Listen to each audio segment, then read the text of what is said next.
Today's reading comes from John's Gospel, and it's part of the conversation Jesus has with the 11 disciples in the upper room at the event we call the Last Supper.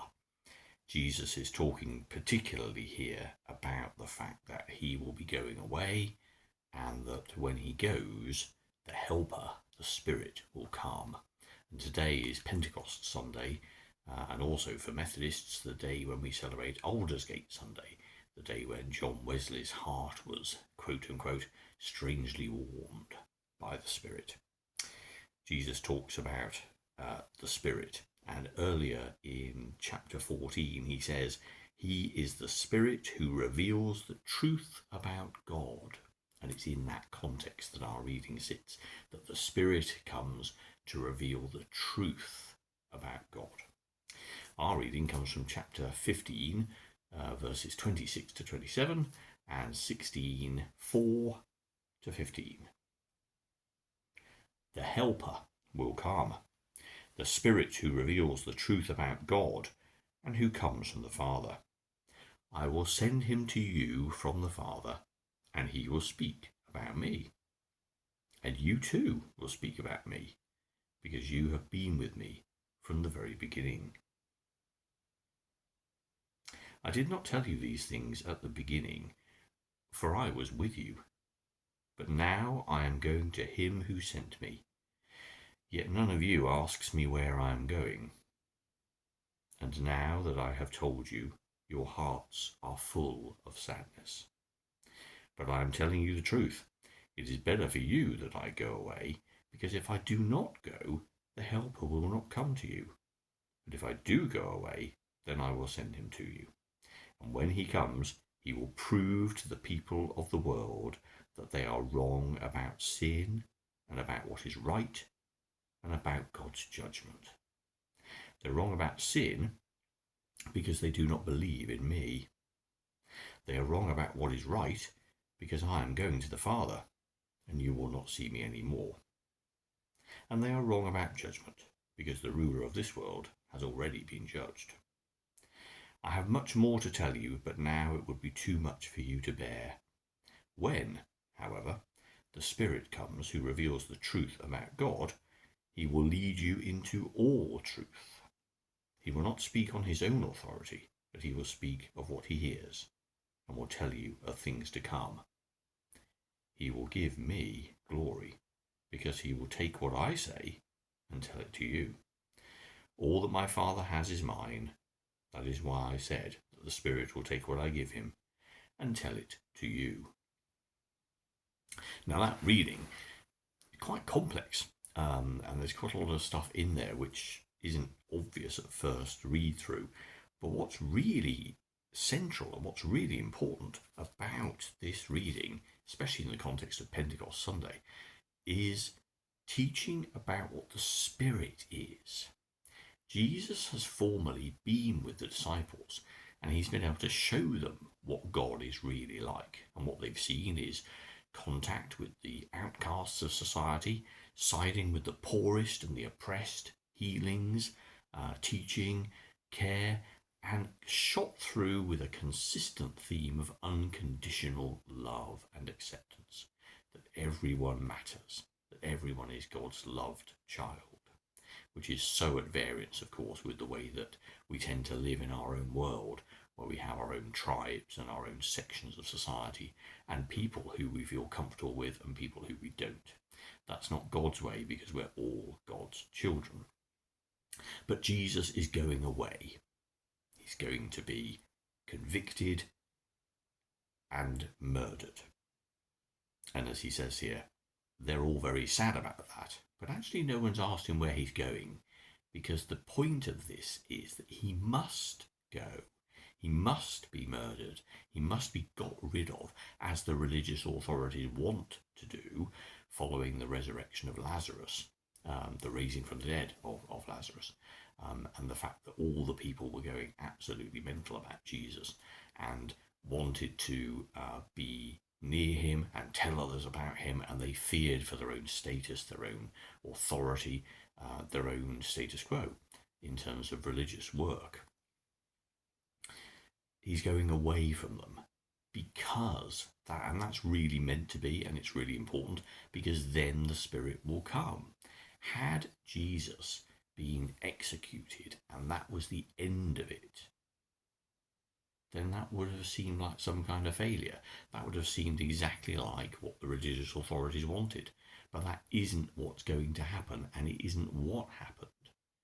It might have been that after the death, the execution of someone like Jesus, stories about him might have persisted for a few generations, but there's no way that 2 millennia later we'd all be sitting here in different parts of the world knowing about Jesus and knowing what God had done in the person of Jesus, or feeling like we have a real living relationship with God.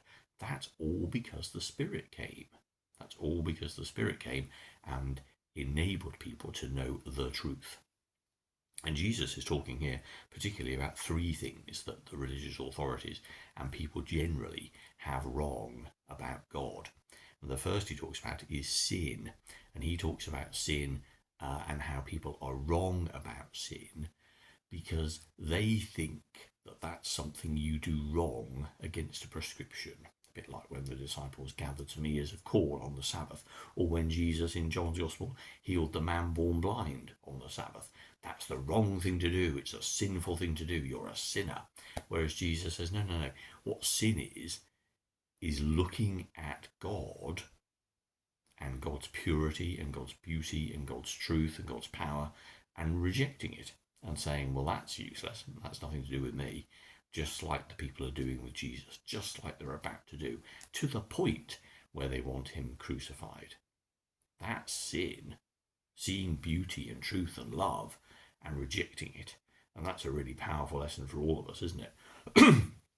In terms of the way we denigrate people or don't celebrate the successes of others because it's not done our way. So sin is rejecting love and beauty. So people are wrong about sin, and the Spirit will tell people that. The Spirit will convict people of that.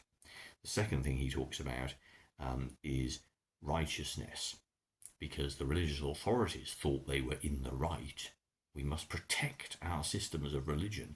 We must protect our way of being. And this man, Jesus, is a revolutionary, a wild, free spirit who's just messing everything up. We've got to get rid of him for the greater good. I mean, that's being kind and generous, but that's behind their thinking to a certain extent. And Jesus says, well, actually, no. What's right? I mean, his own righteousness is proven because he won't just go away. They may kill his body, but that won't be the end of him. So his righteousness is completely proven. God's purpose is proven to be true, not what people think is right. And then he finally says they're wrong about judgment, because for them they thought, right, well, the way we can judge Jesus is we'll get him in front of a civil court and we'll get other people to weigh up the arguments, and then against laws written down by people we can convict and murder him. Judgment is all about not that prescription of the law. It's about what is right and what is wrong. And the Spirit, we're told multiple times, reveals the truth about God.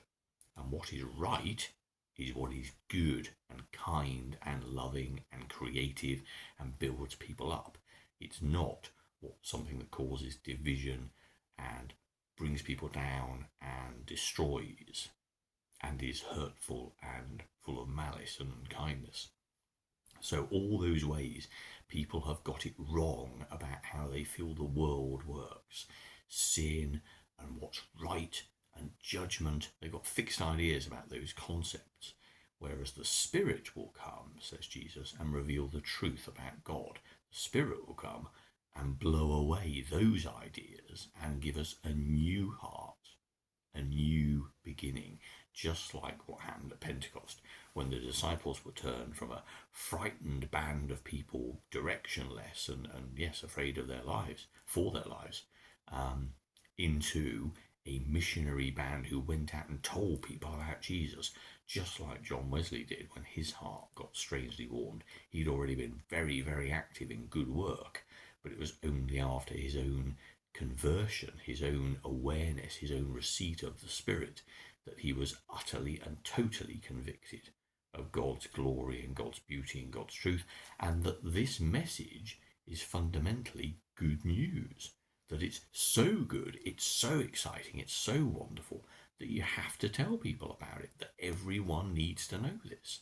And he coupled that with his absolutely tenacious, ferocious lifestyle that just ate up the miles and used every precious moment in publishing The Sinner's Friend. So that's what the Spirit does. It comes, and when people receive the Spirit in their heart, then they are able to know fully about God. And this isn't a lecture, this isn't a manual, this isn't a series of questions answered, although sometimes we try and attack it that way, don't we, by picking on an ethical or a moral theme. The Spirit simply comes and reveals the truth about God. And if you remember of personal experiences about the risen Jesus, like with Thomas in the upper room, or Mary when she meets Jesus risen from the grave, they don't stop there and ask questions. They don't stop there and have a logical debate. They simply fall down on their knees, and in the case of Thomas, say, "My Lord and my God," because they understand. And for me personally, to be in the presence of the blinding light of God's glory and love is totally and utterly transformative. There is no arguing, there's no logicking, there's no sense of self in that, because to gaze upon pure beauty and pure love and pure light is to just blow you away. There's no other way you can respond to that. I guess the closest we come in this life is when you fall in love with someone and it becomes totally all-consuming and they are all and everything to you. Well, magnify that by an infinite number, and you might get close to what it feels like to be in the presence of God. It's something that happens once in a lifetime, or multiple times in a lifetime, or never.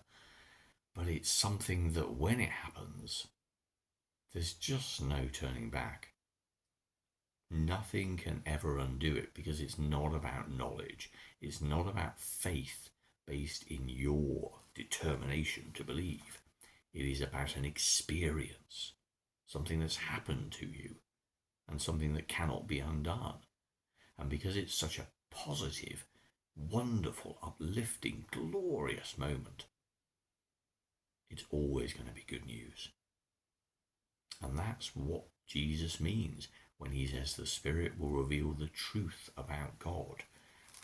If you want to try and sum that glorious experience up in the smallest number of words, it would be to simply affirm that God is love. What you meet in the Spirit is pure, unadulterated love. And there is no greater thing. There's no more powerful thing. And you see, when people thought they could silence Jesus by killing him, what they did in fact was to set free the love that Jesus embodied in his physical form for all the world, for all time. And that was always the plan. And it's resulted in you and I understanding that we are loved by the God who made all things.